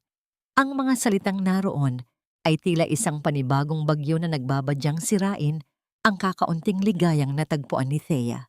"Nahanap mo na ang bago mong tagapagligtas, Miguela? Pero alam mo ba kung bakit ka talaga iniwan ni Gabriel noon? Tanungin mo siya tungkol sa perang tinanggap niya mula sa aking ina para manahimik at lumayo sa'yo." Ang bawat salita sa mensaheng iyon ay tila isang lason na muling kumalat sa hangin. Tumingin si Thea kay Gabriel, ang lalaking nagbigay sa kanya ng pag-asa, habang ang isang matinding pag-aalinlangan ay nagsimulang gumapang sa kanyang isipan. Sapat ba ang lahat ng sakripisyong ginawa ni Gabriel upang takpan ang isang nakaraang tila binili ng mga taong sumira sa aking buhay? Ang amoy ng kalawang at malamig na semento sa loob ng presinto ay tila sumasakal sa bawat hininga ni Thea. Sa likod ng mga rehas na bakal, nakaupo ang lalaking minsang naging sentro ng kanyang mundo, ngunit ngayon ay tila isang estrangherong nabubulok sa sarili nitong kasamaan. Wala na ang mamahaling suit ni Rafael, wala na ang kintab ng kanyang buhok. Tanging ang isang gusot na t-shirt at ang mukhang puno ng pait ang natira. Nakatayo si Thea sa harap niya. Ang kanyang tindig ay matatag. Habang si Gabriel ay nanatili sa labas ng silid, binibigyan siya ng espasyong tapusin ang kabanatang ito ng kanyang buhay. Isang mapait na ngisi ang sumilay sa mga labi ni Rafael nang makita ang asawa. Napadalaw ka, Miguela. Para ba pagtawanan ako? O para ipakita kung gaano kakasaya sa piling ng bago mong tagapagtanggol? Ang boses ni Rafael ay paos, puno ng inggit na hindi na niya kayang itago. Lumapit siya sa rehas. Ang kanyang mga mata ay naniningkit sa galit. Huwag kang masyadong magtiwala kay Gabriel. Akala mo ba ay mahal ka niya? Noong nililigawan pa lang kita, nalaman ni Mommy ang tungkol sa inyong dalawa. Pinapunta niya si Gabriel sa mansyon at binigyan ng isang pagpipilian. Ang manatiling mahirap na estudyante o ang tumanggap ng pera at lumayo sa iyo habang buhay. At hulaan mo, Miguela, tinanggap niya ang tseke. Ipinagpalit ka niya sa pera. Naramdaman ni Thea ang isang panandaliang paghinto ng kanyang paghinga. Tila may isang malakas na hampas ng hangin na tumama sa kanyang dibdib. Ang bawat salita ni Rafael ay tila mga laso na napilit na sumisira sa kakaunting tiwalang nabuo sa pagitan nila ni Gabriel. Ngunit sa halip na bumagsak o umiyak, tinitigan ni Thea ang kanyang asawa nang may matinding katahimikan. Nakita niya ang desperasyon sa mga mata ni Rafael. Ang huling pagtatangka nito, nasaktan siya bago ito tuluyang mabulok sa bilangguan. Dahan-dahang ngumiti si Thea, isang ngiting puno ng pait, ngunit may kasamang kalayaan. Kahit anong laso nang itapon mo sa akin, Rafael, hindi na ito tatalab. Ang lahat ng sinasabi mo ay wala ng halaga dahil ang lalaking sinasabi mong nagbenta sa akin ay siya ring lalaking sumalo sa akin nang iwan niyo ako sa putikan. Kung totoo man ang sinasabi mo, iyon ay sa nakaraan na. At ang nakaraan ay wala ng kapangyarihan sa aking kasalukuyan. Pagkatapos sabihin niyon, tumalikod si Thea at lumakad palabas. Iniwan si Rafael na sumisigaw sa likod ng rehas. Ang mga salita nito ay tila mga basag na kristal na kumakalansing sa sahig. Sa labas ng presinto, ang sikat ng araw ay tila isang mainit na yakap na sumalubong kay Thea.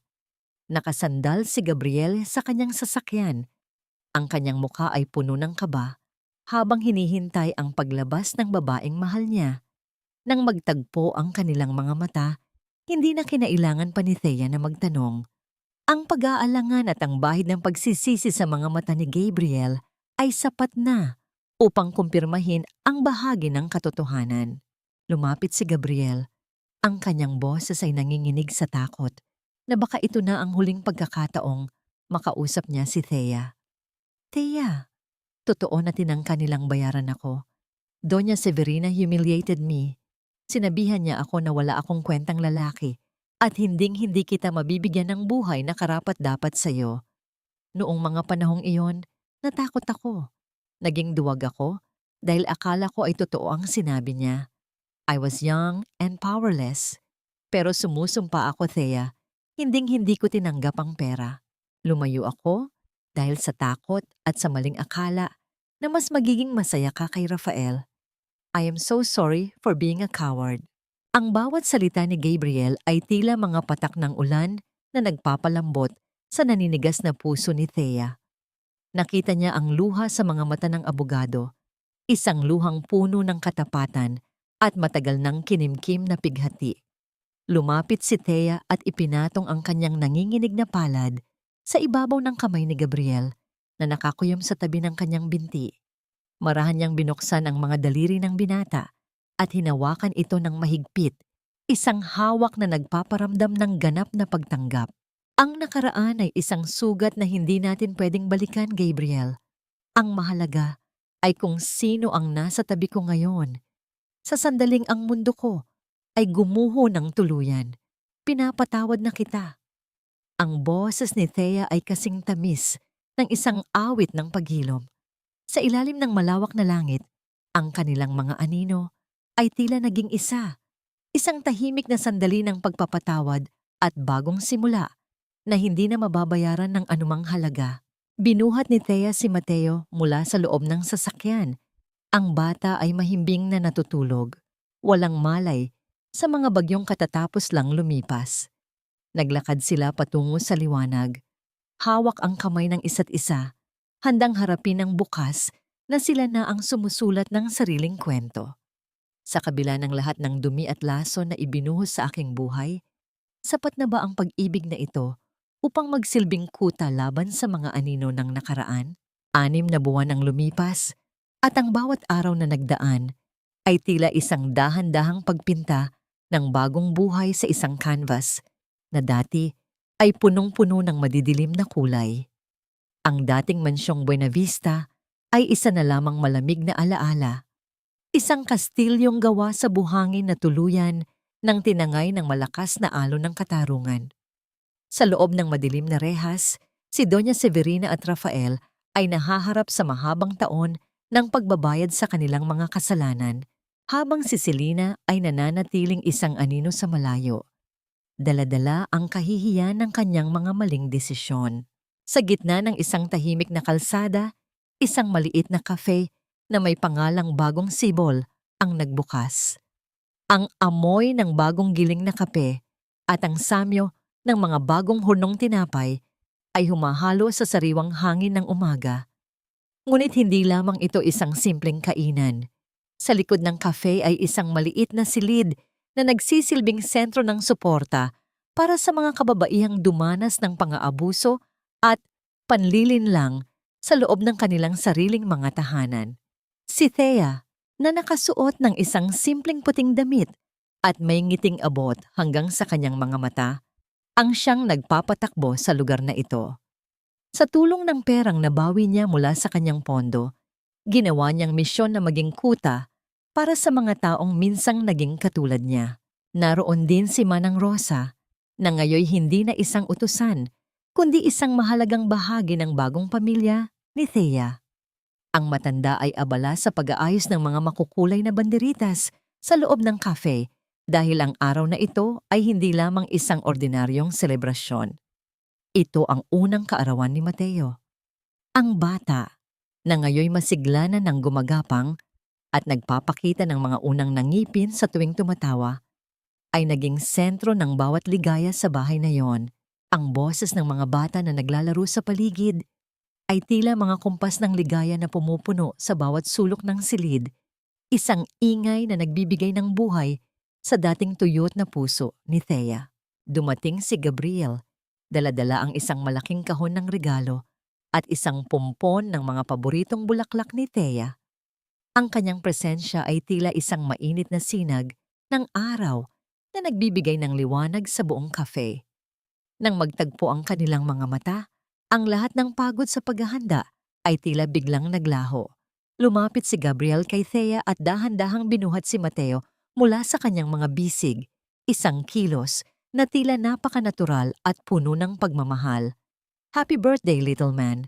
Marahang bumulong si Gabriel, may banayad na lambing sa tinig, habang dahan-dahan niyang hinagkan ang pisngi ng bata. Habang pinapanood ni Thea ang dalawa, naramdaman niya ang isang matinding pasasalamat sa kanyang dibdib. Hindi man niya naging anak si Mateo sa dugo, naramdaman niyang higit pa sa pagiging isang ina ang ibinigay sa kanya ng tadhana. Binigyan siya ng pagkakataong magmahal nang walang bahid ng pagmamay-ari. Nang matapos ang munting party, naiwan sina Thea at Gabriel sa maliit na beranda ng cafe, pinapanood ang dahan-dahang paglubog ng araw na nagbibigay ng kulay kahel sa buong kalangitan. Lumapit si Gabriel at tumayo sa tabi ni Thea. Ang kanilang mga balikat ay bahagyang nagkadikit. Ang distansya sa pagitan nila ay tila hindi na kailangan pang punan ng mga salita, dahil ang bawat katahimikan ay puno na ng pagkakaunawaan. Dahan-dahang inabot ni Gabriel ang noo ni Thea at idinampi roon ang isang mahaba at magaan na halik, isang halik na puno ng matinding respeto at tahimik na pangako. "Nandito lang ako, Thea. Sa bawat bagong simula, sa bawat rosas na itatanim mo, hinding-hindi kita iiwan." Ang boses ni Gabriel ay kasing lambot ng dapit hapon, nagdadala ng isang matamis na kilig na tuluyan nang nagpahilom sa huling bahagi ng pusong nasugatan ni Thea. Sa ilalim ng payapang langit, tinitigan ni Thea ang kanyang mga kamay. Ang mga kamay na dati ay nanginginig sa takot, ngunit ngayon ay matatag na humahawak sa kanyang sariling kapalaran. Isang huling katanungan ang naglaro sa kanyang isipan, hindi na bilang isang pangamba, kundi bilang isang magandang pangarap na handa na niyang abutin. Ang bawat sugat ba ay sadyang kailangan upang maging mas matamis ang bawat sandali ng ating muling pamumukadkad? 3 taon na ang mabilis na lumipas at ang bawat segundong dumaan ay tila mga butil ng ulan na nagpatubo sa isang lupang dati ay itigang at puno ng tinik. Ang sentrong bagong sibol ay hindi na lamang isang maliit na pangarap.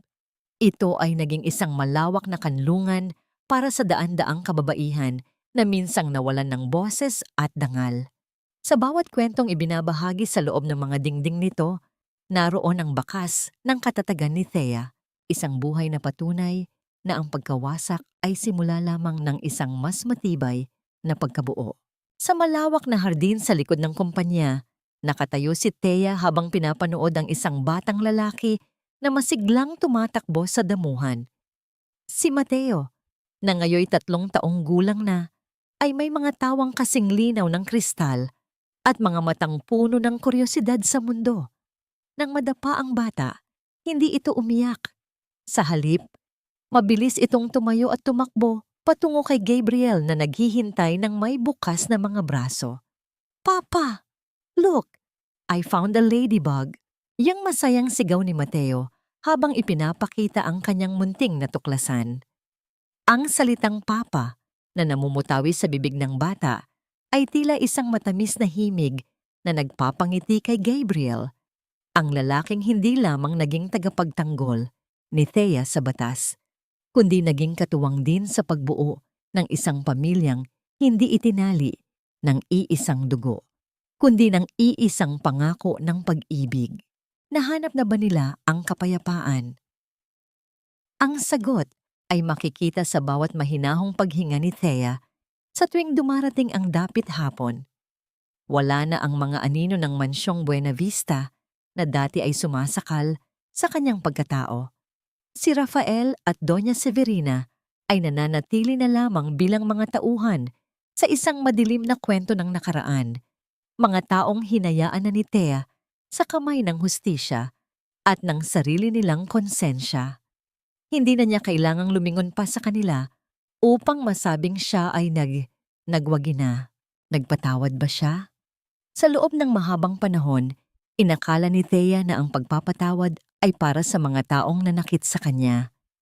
Ngunit sa kanyang pagtanda sa bagong buhay na ito, natutunan niya na ang pinakamahalagang pagpapatawad ay ang ibinigay niya sa kanyang sarili. Pinatawad niya ang kanyang sarili sa mga taong inakala niyang siya ay kulang dahil hindi siya magkaanak. Pinatawad niya ang kanyang sarili sa pananatili sa isang relasyong unti-unti siyang binubulag. Sa kanyang puso, wala nang puwang para sa galit dahil ang puwang na yon ay puno na ng pagmamahal para kay Mateo at paghanga para sa katapatan ni Gabriel. Ang aral na nais iwan ni Thea sa bawat babaeng nakikinig sa kanyang kwento ay simple ngunit malalim. Ang halaga ng isang babae ay hindi nasusukat sa kanyang kakayahang magdalang tao, hindi sa yaman ng pamilyang kanyang pinasukan, at lalong hindi sa pahintulot ng isang asawa upang siya ay maging maligaya.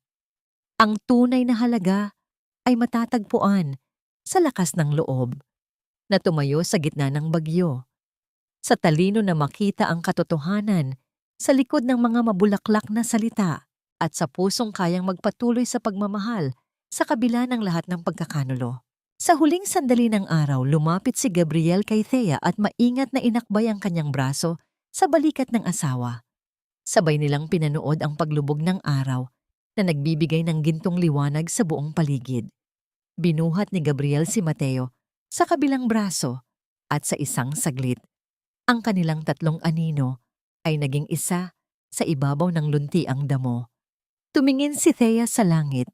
Ang kanyang mukha ay maliwanag, at puno ng pag-asa. Ang bawat buhay ay may sariling panahon ng taglamig, ngunit laging tandaan na ang pinakamagagandang rosas ay yaong mga nagawang mamulaklak sa gitna ng pinakamalamig na gabi. Ngayon, si Miguel Atea Sarmiento ay hindi na lamang isang asawa o isang biktima. Siya ay isang ina, isang leader, at isang babaeng ganap ng malaya.